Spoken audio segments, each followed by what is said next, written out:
Hello everybody and welcome back, and in this lecture we will cover one more footprinting tool, which is basically called Whois. Now the Whois is an important footprinting tool because it basically gives us a bunch of information about a website that we scanned.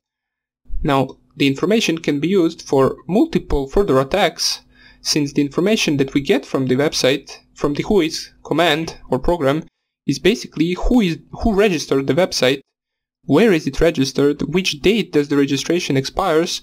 We get a bunch of addresses, telephone numbers, email addresses, and a bunch of the other options.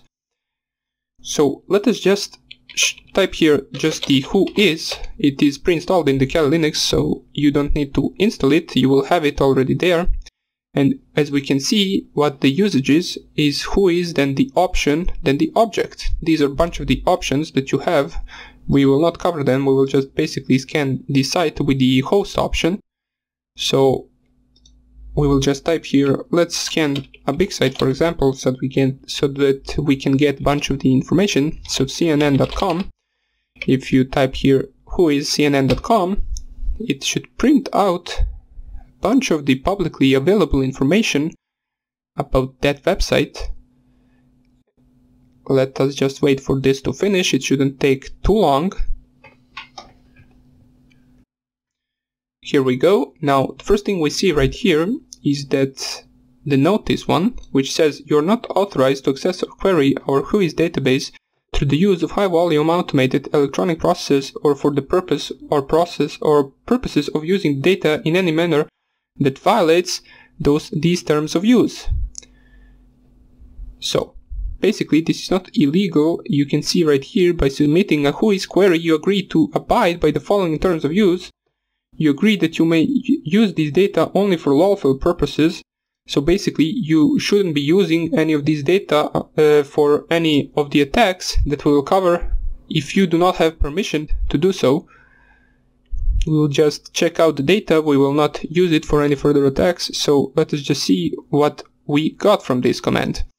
As you can see, the first thing we have here is the domain name that we typed, cnn.com. The registry domain ID, we can see that the registry Whois server is this one. Now most of these commands do not really interest us.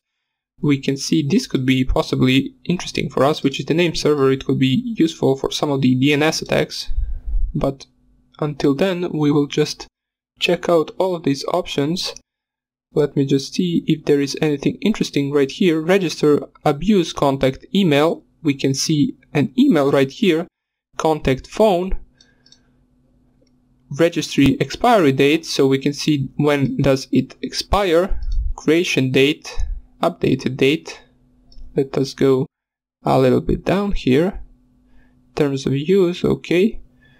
Registry domain ID, this is basically all that we've seen already. So here are some of the publicly available information. As you can see, the registrant email, tmgroup@turner.com. So for example, if you were an attacker and you were hired to test a company and you tested their website like this and you get a bunch of these emails, you can use them for some of the further attacks, such as malware sending. You can send a malware, for example, from this email, and this is just a hypothetical example. It can be used for some of the further attacks, such as sending malware to this email and hopefully waiting for someone to open it. Then you will have a backdoor installed on the inside of the company.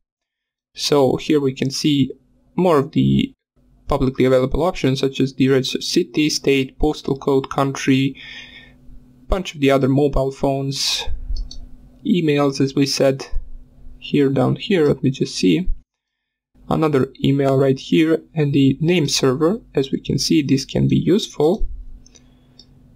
Let me just check if that is that. So basically you use this command in order to gather more information about the company.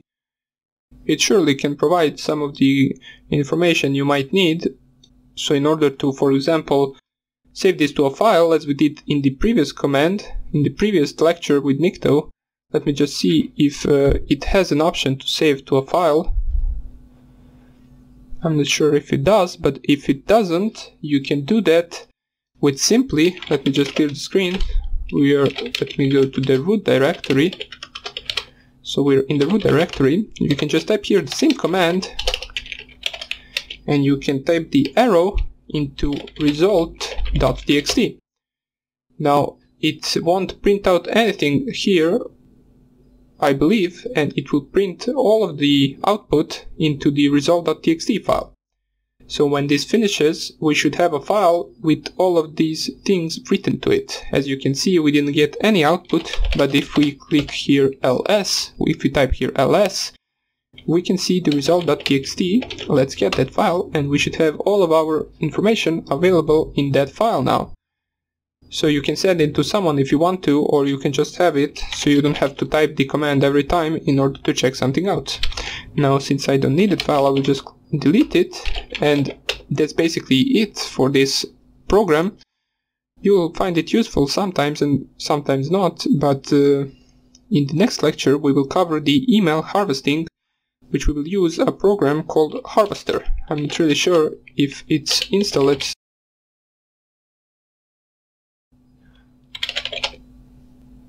Yeah, I'm sure, yeah, it is installed in the keh1 Linux, so we will cover it in the next lecture.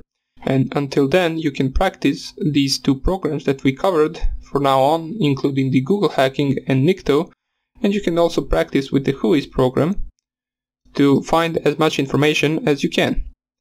Now this is it for this lecture, and I hope I see you in the next tutorial. Bye.